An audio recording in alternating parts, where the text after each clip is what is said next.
kemarin disampaikan juga oleh Pak Prabowo itu adalah hilirisasi.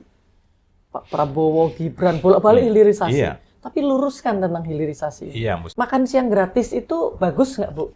Saya bilang, Indonesia itu perlu banyak sekali kegiatan ekonomi. Kalau mau triggernya adalah makan siang gratis, program makan siang gratis, ya nggak masalah. Support pemerintahan ini tidak harus menjadi menteri juga.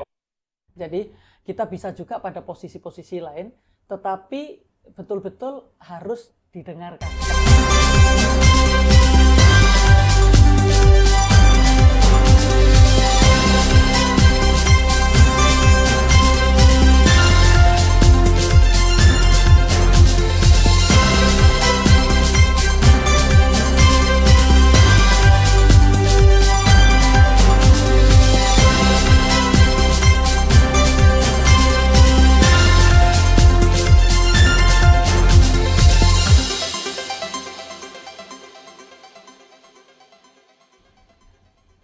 Sobat Leader, masih bersama kami dari Menara Kartika Chandra, Jakarta, bersama Dr. Henry Saparina dalam acara Leader the Next Presiden kita.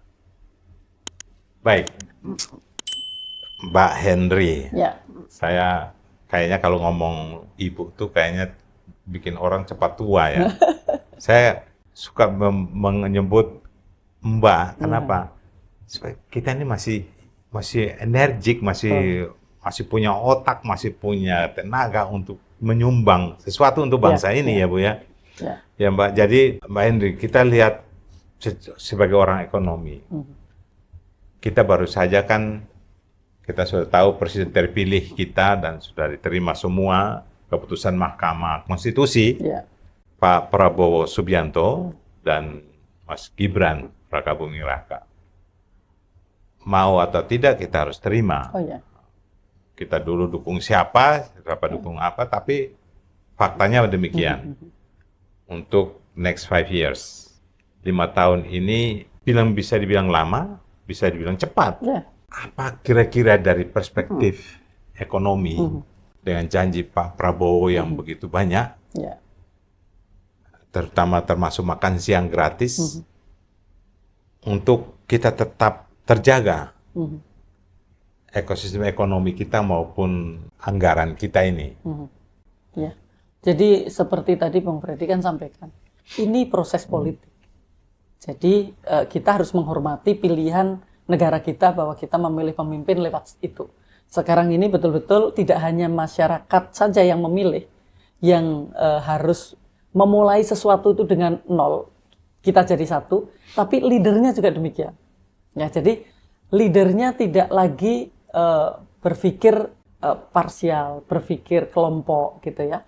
Termasuk karena Pak Prabowo sudah terpilih, itu mestinya membebaskan diri untuk memotret dengan kacamata beliau apa sih sebenarnya masalah ekonomi sosial di Indonesia. Bahwa 5 tahun beliau bersama Pak Jokowi, ya, tetapi beliau pasti punya kacamata sendiri, punya pisau analisa sendiri untuk melihat kondisi ekonomi sosial yang ada saat ini. Nah, artinya sebuah hal yang sah untuk menjadi lebih baik kalau diperlukan ya melakukan koreksi. Jadi koreksi itu bukan masalah like and dislike atau melupakan yang dulu dan sekarang menjadi yang baru gitu kan, bukan begitu. Di dalam sekolah juga ada critical thinking juga kan. Jadi kita berjalan itu, negara itu selalu berjalan dan ini adalah dinamis. Maka kita yang harus kita tuju adalah bagaimana konstitusi kita itu membimbing. Nah sehingga menurut saya sekarang Pak Prabowo harus jujur, mau jujur gitu ya. Dalam memimpin pemerintahan ini kita ada masalah betul di dalam ekonomi. Karena sekarang ini orang kalau dilihat ekonomi kita baik-baik saja atau bermasalah, atau tidak baik-baik saja gitu. Kalau kita hanya memotret tadi dengan indikator satu aja pertumbuhan ekonomi, kita masih tumbuh 5%, negara lain ada di bawah kita gitu. Kita lupa negara lain yang seperti kita tumbuhnya 7%, seperti India, Vietnam. Jadi artinya pertumbuhan ekonomi itu tidak cukup. Tapi yang perlu kita lihat adalah apakah ekonomi ini berjalan dengan memberikan kesempatan kepada semua orang ya, untuk bisa berkontribusi di dalam ekonomi.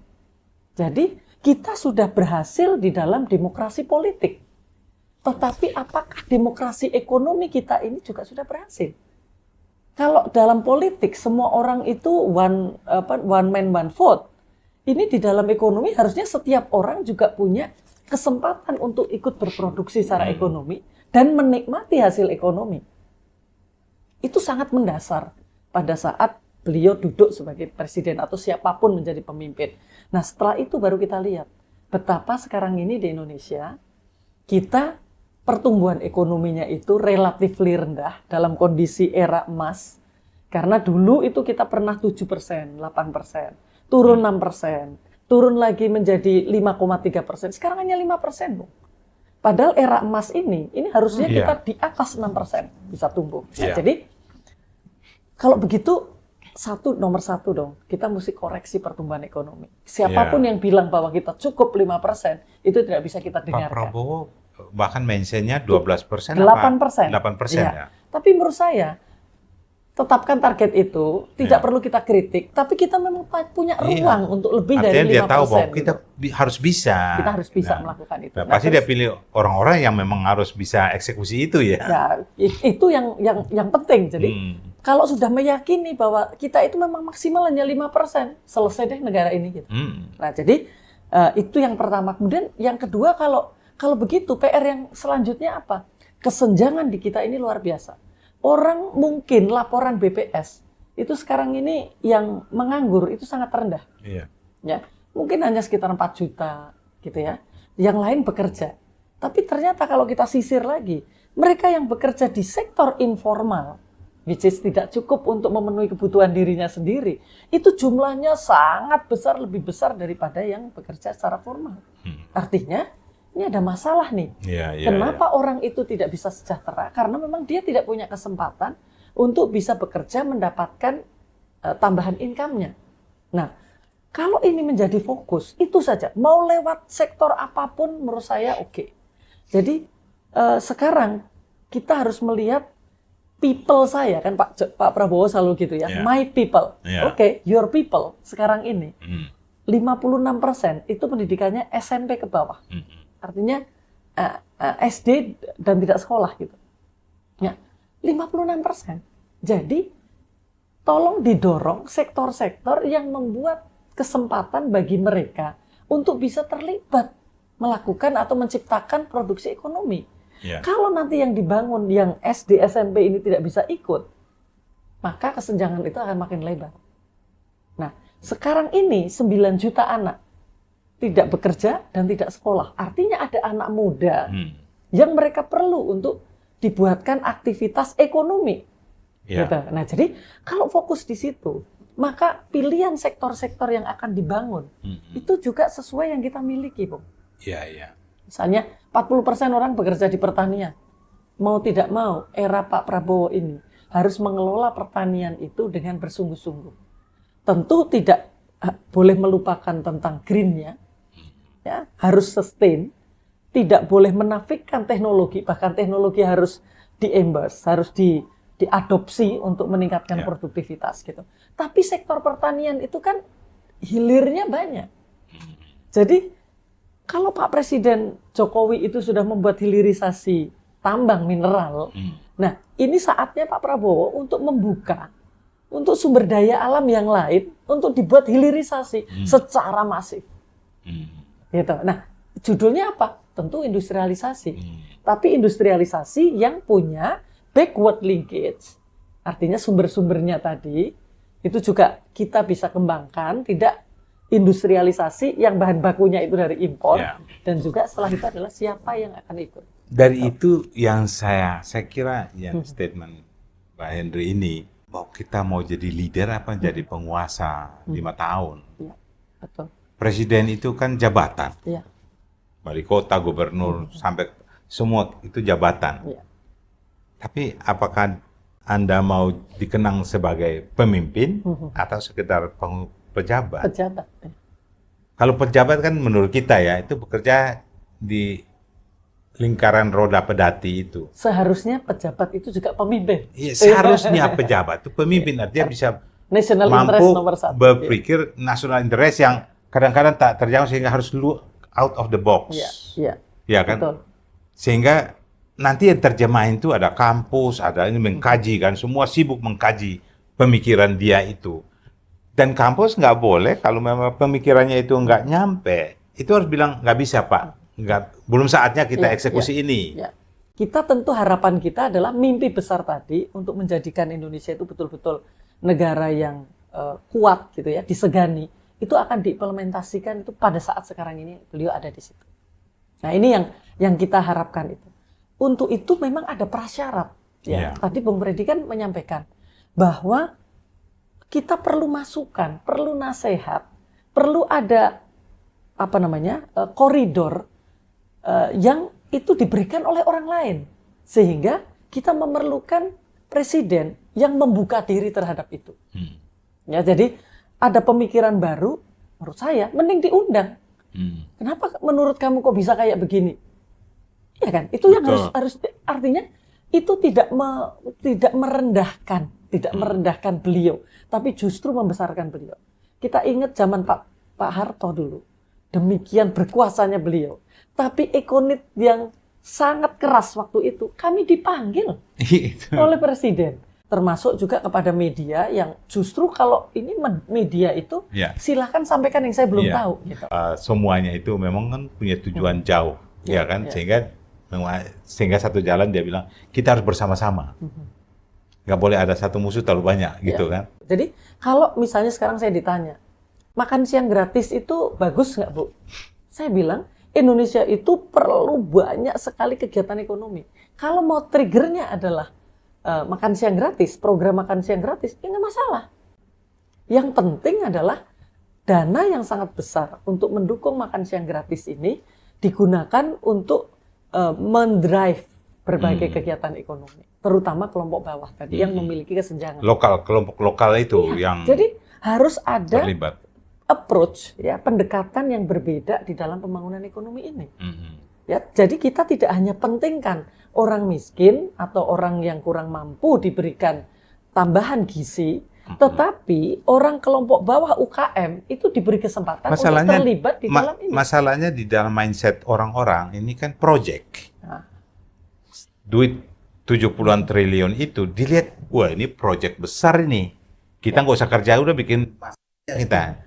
Yang penting ya dapat proyek. Kadang-kadang sekarang ini orang sudah buat coba duluan, seolah dia sudah lakukan, tunggu proyek. Saya pikir memang ini benar kata Mbak Idri bahwa daerah lokal di mana anak-anak sekolah itu harus tumbuh. Jadi bahan-bahannya itu berasal dari situ gitu loh, iya kan? Jadi sekarang saya di Core Indonesia, kita bikin ada namanya ruang gagasan, Bung. Jadi ini anak-anak muda, saya minta untuk bicara apapun pemikiran dia. Salah satunya adalah bagaimana membangun local supply chains untuk mendukung program makan siang gratis. Karena makan siang gratis itu mau tidak mau itu adalah keputusan politik. Pasti akan terjadi. Oke, jadi apa yang harus kita lakukan? Maka bagaimana kita ada kolaborasi di lokal sehingga isi yang dimakan oleh anak-anak yang di daerah itu adalah makanan yang ada di situ. Terus bagaimana itu supply chains-nya? Ini kan perlu teknologi untuk itu. Nah, jadi menurut saya mesti harus confident dengan program ini, tetapi itu program yang memang akan mendorong, akan memberikan efek domino bagi tidak hanya kelompok bawah, tetapi juga UMKM. Tidak hanya nanti kalau misalnya semua bahan dalam program ini diimpor atau disediakan hanya oleh mereka pemain besar, lupakan. Maka kita tidak bisa menilai bahwa ini adalah program genius untuk mendrive kegiatan ekonomi di seluruh Indonesia. Saya setuju. Jadi kayak misalnya susu. Susu nanti dibutuhkan bukan sedikit, tapi jangan sampai impor. Nah, daerah setempat itu kan peternakan sapi susu itu harus dibangun misalnya.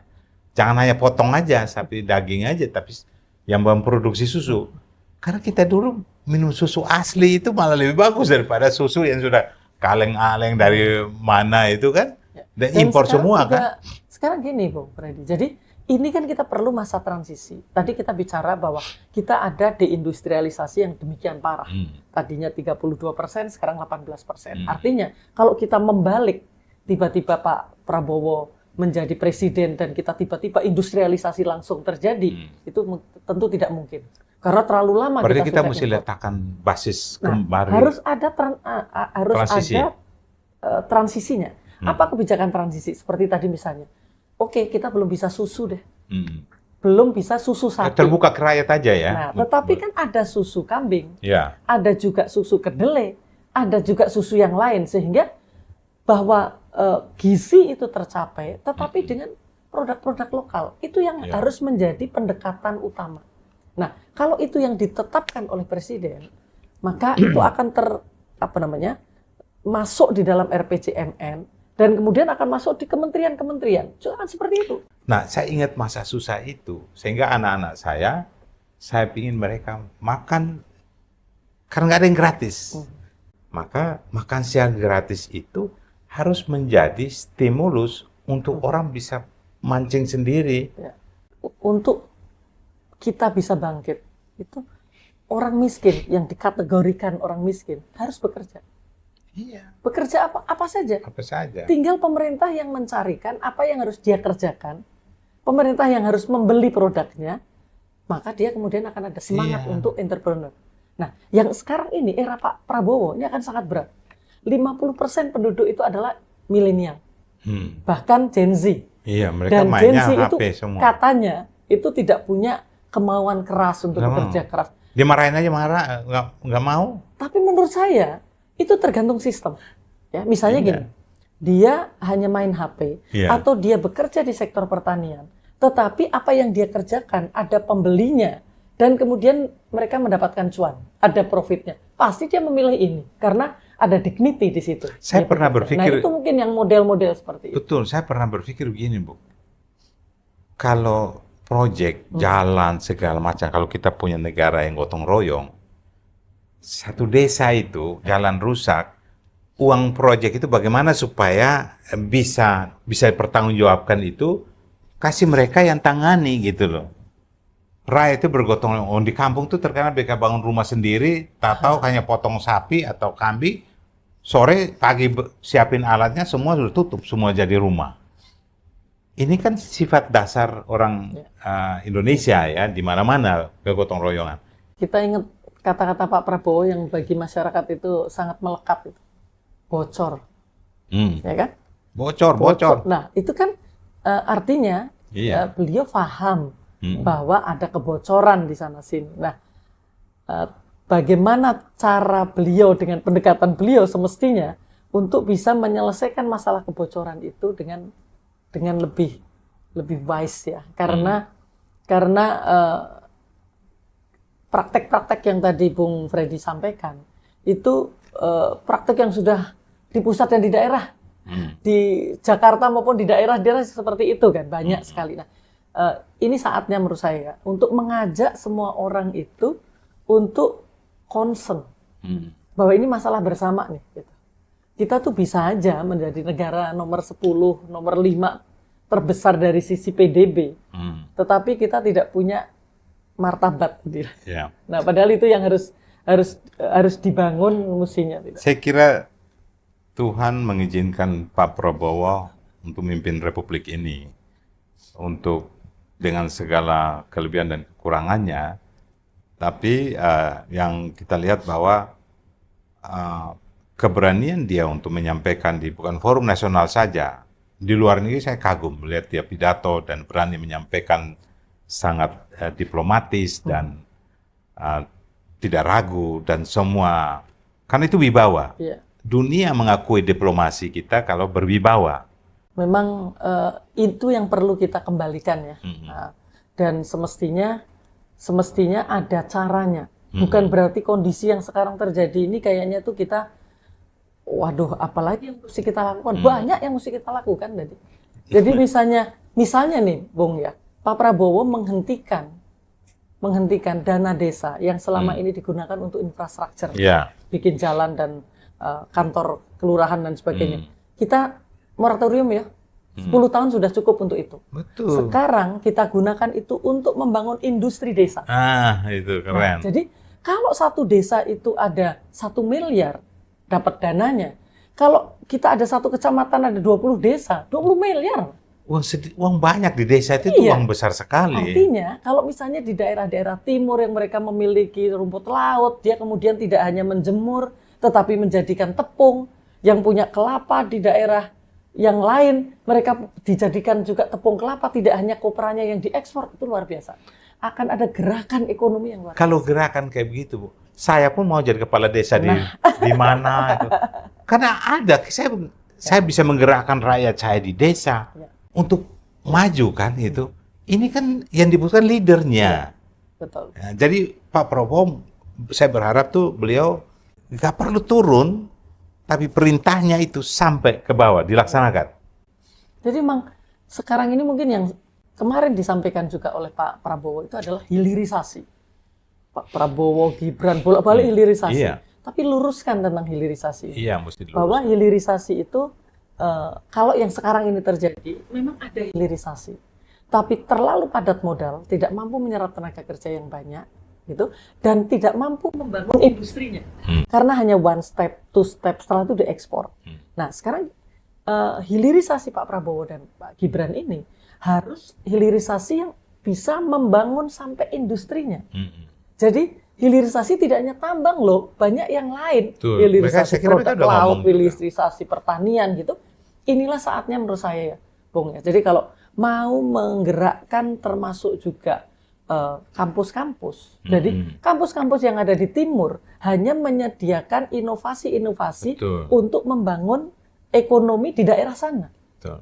Semua riset yang dilakukan di kampus untuk membuat mesin pengolah kelapa atau pengolah rumput laut yang betul-betul sampai dengan kualitas ekspor. Itu saja. Betul. Sehingga anggaran untuk riset itu fokus. Ya, anggaran untuk memberikan insentif dari Kementerian Keuangan juga terfokus, diberikan untuk mereka yang menyerap produk-produk dalam negeri. Kalau mereka menyerap itu, maka akan ada kelonggaran pajak. Itu kan jadi ada gerakan. Jadi yang harus kita ciptakan Jadi ini itu satu dibutuhkan gerakan apa nih? gerakan ekonomi industri. Ekonomi dan industri. Ekonomi dan industri. Iya, jadi tidak berarti bahwa orang yang pendidikannya SD SMP itu mereka tidak bisa berindustri loh. Bukan, ya. Gitu. Tapi mereka karena tidak tahu apa yang harus diproduksi. Pengetahuannya yang harus marketnya dibangun. di mana? Iya. Tapi ini kan ada orang pinter yang cukup banyak. Tapi Bu, Gitu. tadi kita sudah pernah singgung knowledge based ekonomi dan resources based. Ini sekarang kan bagaimana supaya ada keseimbangan ya? Resources yang kita bilang kita kaya sumber daya alam, tapi kita eksploitasi habis juga kan. Tapi manusianya ini kan tahun 2045 kan kita butuh semacam fokus SDM yang berkualitas, adaptif dengan teknologi yang canggih. Ini gimana Kalau nih? menurut saya ya, kuncinya itu kita harus punya rancangan kebijakan itu yang integrated. Dan yang kedua, dukungan kebijakan yang komprehensif. Jadi rencananya itu memang terintegrasi. Kebijakannya komprehensif. Jadi end to end yang harus diselesaikan. Jadi misalnya tadi, kita kan punya sumber daya alam yang banyak. Gitu. Misalnya katakan laut lah ya. Produk laut itu kan luar biasa. Berapa banyak orang-orang yang disekolahkan oleh pemerintah dengan beasiswa pemerintah untuk menjadikan orang-orang yang pandai di dalam mengolah sumber daya laut secara sustainable. Ini kan sekarang enggak. Pemerintah itu memberikan beasiswa dengan sangat banyak karena memang ada dana abadinya, tetapi ini tidak dikaitkan dengan rencana industrinya. Nah, ini kan yang menjadikan apakah positif? Ya positif, banyak anak sekolah, tetapi ini tidak bisa memberikan impact yang besar. Ya. Nah, kalau itu dilakukan, sekarang kita mau yang berbasis migas. Kita punya ahli-ahli yang disekolahkan untuk itu, dan kemudian pohon produksinya itu, turunan produksinya itu kita bangun semua. Baik itu oleh pemerintah maupun oleh swasta, domestik dan asing.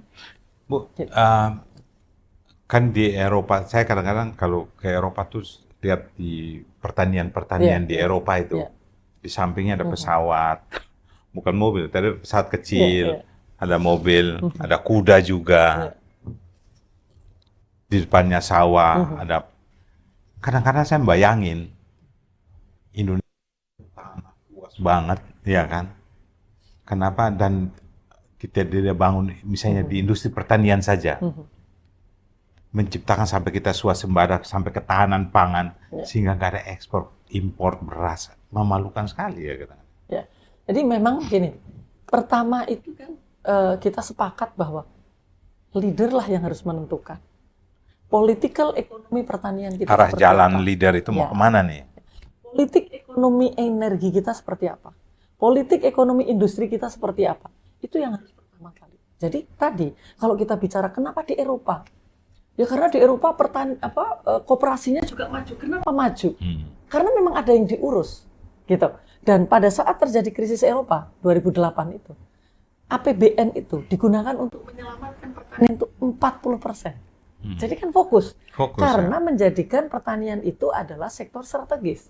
Jepang misalnya, mereka tidak membolehkan beras enak apapun seluruh dunia, ya, tanpa diberikan tarif biaya masuk yang tinggi. Karena bagi mereka beras mereka itu harus mereka pertahankan. Nah, petani-petani di Amerika mereka menjadi sangat kaya karena dukungan pemerintah.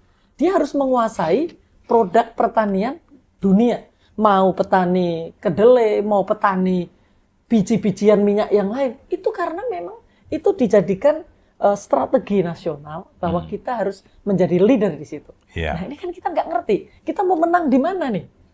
Gitu. Nah, jadi kalau berani melakukan itu, dibuat rencananya, kemudian kita istiqomah lah ya, konsisten terhadap rencana itu. Konsisten, persistence itu, tekun lakukannya. Harus itu. Jadi kita betul-betul jangan kita kehilangan harapan lagi ya. Mungkin 10 tahun yang lalu kita punya harapan besar. Semoga di era Pak Prabowo ini dikembalikan lagi evaluasi kembali untuk mau melangkah, mau bentuk industri ini. Jangan sampai kita bikin dulu yang ekspor mentah keluar, tapi sekarang malah yang kirim keluar itu bukan milik kita gitu loh. Gimana? Jadi keinginan itu tuh harus diwujudkan ya. Karena permasalahan Indonesia itu kalau market kita tidak masalah lah. Tapi produksi itu yang kita memang tidak kita pikirkan. Jadi kalau presiden yang akan datang itu sepakat jujur bahwa problem kita itu adalah kita kurangnya masif di sisi produksi, maka kita akan berpikir kayak tadi misalnya sekarang kita mau bicara mobil sekarang Vietnam dan Thailand. Kita sebentar lagi akan mengimpor produk-produk dari mereka juga, selain dari Cina dan dari Jepang kan gitu. Jadi kita sebenarnya mau apa?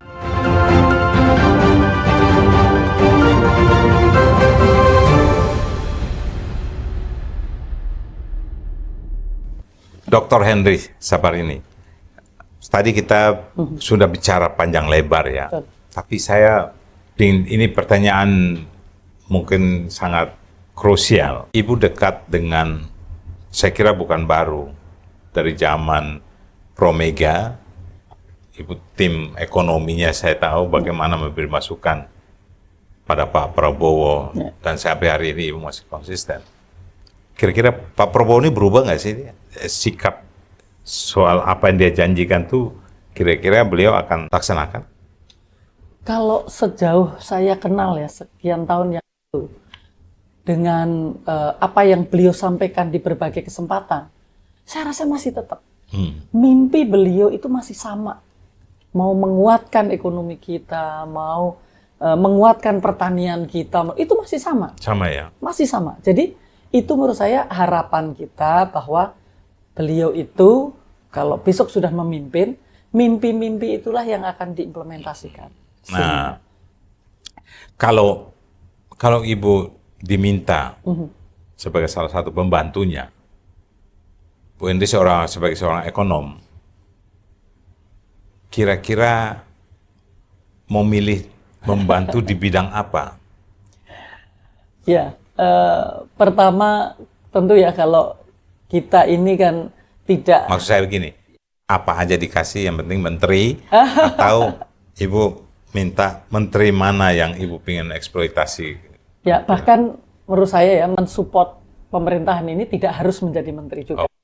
Jadi kita bisa juga pada posisi-posisi lain, tetapi betul-betul harus didengarkan. Kalau diminta membantu kan pasti usernya itu memang betul membutuhkan saya atau tidak. Pemikiran. Termasuk pembantu di bidang untuk menjadi menteri pun, apakah cocok dengan pemikiran kita atau tidak. Kalau tidak cocok dengan pemikiran kita kan, kita tidak akan efektif juga. Gitu. Artinya ya, yang meminta bantuan itu juga tidak akan mendapatkan apa yang diharapkan. Jadi saya yakin siapapun sudah banyak yang paham lah pemikiran saya. Saya sudah memiliki pengalaman sebagai analis dengan garis seperti itu. Tidak hanya sekedar analis, tapi dengan garis kebijakan ekonomi seperti yang selama ini saya pegang. Nah, jadi saya sangat berharap siapapun nanti pembantu-pembantu beliau itu adalah pembantu-pembantu yang memang sesuai dengan apa mimpi beliau. Iya, iya. Dan kita berharap mimpinya juga tidak berubah. Ya, itu yang itu semua berharap. Ya. Tapi kira-kira kalau nanti jadi salah satu pembantunya, apa yang mau disampaikan Bu Henry ke Pak Prabowo? Kapasitas saya itu kan hanya di bidang ekonomi dan sosial. Jadi tentu yang ingin saya sampaikan kepada beliau, sekarang kita memiliki masalah yang cukup serius di bidang ekonomi. Jadi kalau ada orang yang bilang ekonomi kita baik-baik saja, itu hanya di kulit. Tapi kita memiliki masalah di bidang ekonomi. Jadi kita sedang menghadapi masalah besar karena struktur ekonomi kita itu relatif rapuh. Ya, jadi tadi kita berdiskusi tentang ketergantungan impor. Tidak hanya untuk industri, tapi hanya untuk pangan juga kita sangat tergantung. Maka itu menjadi agenda pertama yang harus dilakukan, melakukan revitalisasi industri ini secara bersungguh-sungguh. Nah, kemudian yang kedua adalah ada concern bahwa masyarakat yang selama ini disebut Pak Prabowo sebagai my people, ya, maka masyarakat Indonesia itu sedang tidak dalam kondisi kesejahteraan yang baik. Oleh karena itu, pada saat membangun ekonomi, ikutkan mereka. Ya, jadi berikan demokrasi ekonomi kepada seluruhnya. Sehingga mereka ini bisa ikut berdemokrasi ekonomi, artinya bisa melakukan kegiatan ekonomi yang produktif, sekaligus juga mereka menikmatinya. Jadi tidak lagi jadi penonton. Terlalu lama mereka menjadi penonton. Ya, jadi mereka itu masyarakat Indonesia yang sebagian besarnya pendidikannya masih rendah, bukan berarti tidak bisa produktif secara ekonomi. Tetapi diperlukan kebijakan pemerintah yang afirmatif kepada beliau, kepada masyarakat itu, berpihak kepada mereka, sehingga mereka bisa berkontribusi. Sekarang misalnya, kalau kita bilang, tukang batu, kalau kita sertifikasi, kita berikan market itu di ASEAN atau bahkan di Eropa, mereka akan mendapatkan benefit yang lebih banyak. Karena terlalu banyak tukang batu di Indonesia. Gitu. Atau kita punya tukang yang ahli untuk mengukir, kita sertifikasi mereka. Kita bisa tempatkan mereka dimanapun. Artinya penciptaan lapangan kerja itu tidak hanya di dalam negeri, tetapi juga di luar negeri. Kenapa? Karena sekarang ini kita memang ekonomi kita tidak mampu menyerap ekonomi secara besar. Sehingga transisi diperlukan, kebijakan-kebijakan transisinya itu harus runut sampai kita menjadi negara yang kuat kembali. Terakhir, Bu, kalau biasanya yang berbahaya itu orang dekat, jadi sulit dilema bagi sang presiden untuk gua mau pecat dia, ini teman, dia banyak berjasa. Kan semua sekarang ini merasa berjasa. Saya sudah mencoba menyampaikan apa yang seharusnya dilakukan oleh pemerintah puluhan tahun. Sehingga kalau memang ternyata itu tidak cocok dengan yang diharapkan oleh pemerintah yang nanti berkuasa, yaitu realitas politik. Realitas politik, berarti ini kan urusan politik, bukan urusan benar dan salah. Tapi urusan mana yang akan diambil, mana yang tidak diambil. Bagi saya itu biasa saja. Dan kontribusi saya sebagai seorang penasehat dari luaran gitu ya, tidak harus dari dalam, itu menurut saya juga diperlukan. We are running against time.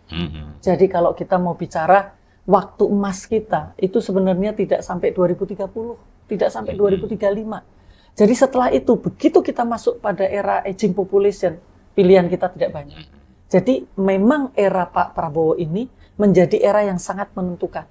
Karena akan berakhir di 2029, yang itu setelah itu, presiden selanjutnya itu akan menikmati aging population. Sebagian besar masyarakatnya adalah orang-orang tua yang tidak produktif. Yes. Terima kasih. Terima kasih. Sobat Leader, demikian 1 jam kita berbincang dengan Dr. Henry Saparini. Kita doakan untuk Bu Henry, semoga bangsa ini, negara ini masih punya kemampuan untuk melihat sosok yang kita tampilkan hari ini. Saya kira itu dari saya. Mudah-mudahan apa yang kita bicarakan bermanfaat untuk Anda dan sampai jumpa.